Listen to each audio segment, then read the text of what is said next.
दिनै 28 जुन खालारनि खुलुमनायखौ जासिहरग्रोनाय जाबाय। हादरनि रादाबाव नोंथांमोन बयखौबो बरायबाय।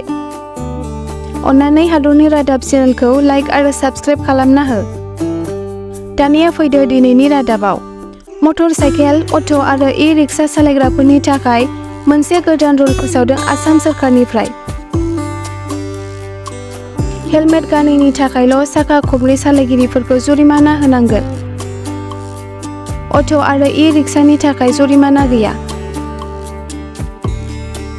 आसाम सोरखारा साखा खबनै सालायगिरिफोरनि सायाव हेलमेट गानैनि थाखायल' जुरिमाना होनो थिरांथा लादों आरो दलेलनि गोरोन्थिनि थाखाय नङा। बेबायदिनो साखा खबथाम आरो इ-रिक्साफोरनि थाखाय जेबो जुरिमाना होनाय जानाय नङा। বাইকৰ আৰোহী টু হুইলাৰ এক্সেপ্ট হেলমেট আন কোনো কথাত ফাইন কৰিব নোৱাৰিব।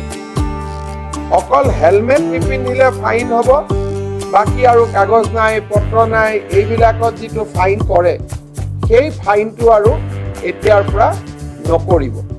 সাধাৰণতে এটা অভিযোগ উঠা যায় যে আমাৰ পৰিবহণ আৰু ট্ৰেফিকৰ পুলিচসকলে সৰু সৰু অটো ৰিক্সা চালক আদিক ফাইন আদিৰ কাৰণে দিগদাৰি কৰে বা আমনি কৰে, তাৰ ফলত দুখীয়া মানুহখিনি কষ্ট হয়।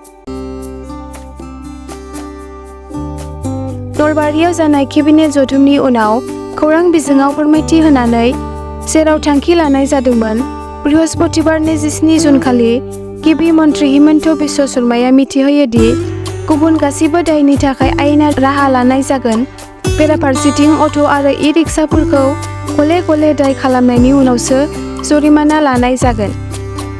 बिथाङा आरोबाव बुंदोंमोन दि दलिलफोरजों सोमोन्दो थानाय दायफोरनि थाखाय सुद्रायनायनि थाखाय सम होनाय जागोन। बिथाङा बुंबावो दि हान्था मेला बिफाननि मावफुंनायखौ मोजाङै खालामनो थाखाय रोखा मानगोनां अपारेटिं प्रसिडियर (SOP) गायसननो बिथोन होनाय जादों। गिबि मन्थ्रि हिमन्त बिश्व शर्माया बुंबावो दि थांनाय बोसोराव जुरिमानाया मात्र 6.7 कौटि रांल' आरजिनो हादों।